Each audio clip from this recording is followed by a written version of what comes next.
यूं मुस्कुराए तुम मैंने जाने जा सब तो मैं जाना अभी तो मेरा दिल जाने न सोता है यार करो आए कुछ कुछ होता है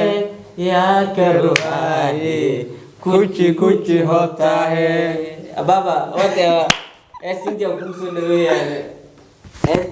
mana dadku sheegay maanta waxa la qaadi rabaa hees wadani ah Africa Africa Africa Africa Africa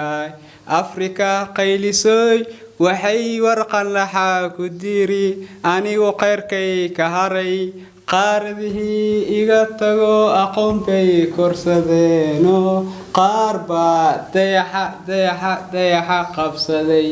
nasiibkaygan qabaa dadkayga wada qabri ah qarnigoo labaatane qabiil isku leynayaano qudhooda u goynayaan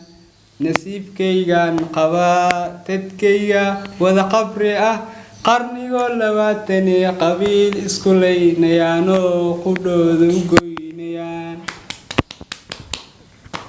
okay fanaanka da'yar waa heestii uu ku soo gabagabeeyay qarni ku qarni miya dadkii hore sheegu sameeya qarnigu hadda ma jiraan waxa soo baxay indhahaygu aday ku arkaan kuwa lahay saaxib kuwan hadda wax bilgu ma jiro dadkii hore u siba aday ku arkaan an heesti kalma maracsina heesti shanta gees no raacsi ababa ila dawada hees magaceeda la shan gees short marka hore heesto shan geel anoon la haday saddex ka gureen labana gaagaaga een guurdoona aad tahay gabadha yaa dooni kara geediga 60 kiilo raray walina goob aan lagu furin si aan ugu geeni guur udbaha ma u kiijina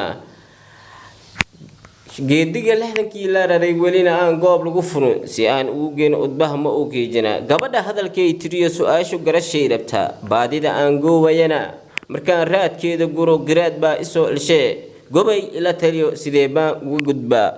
dalmaryare waa ka wallahi fanaanka da'da yar xabad galay oo barnaamij soo gabagabeeyay aad iyo aad u maasantay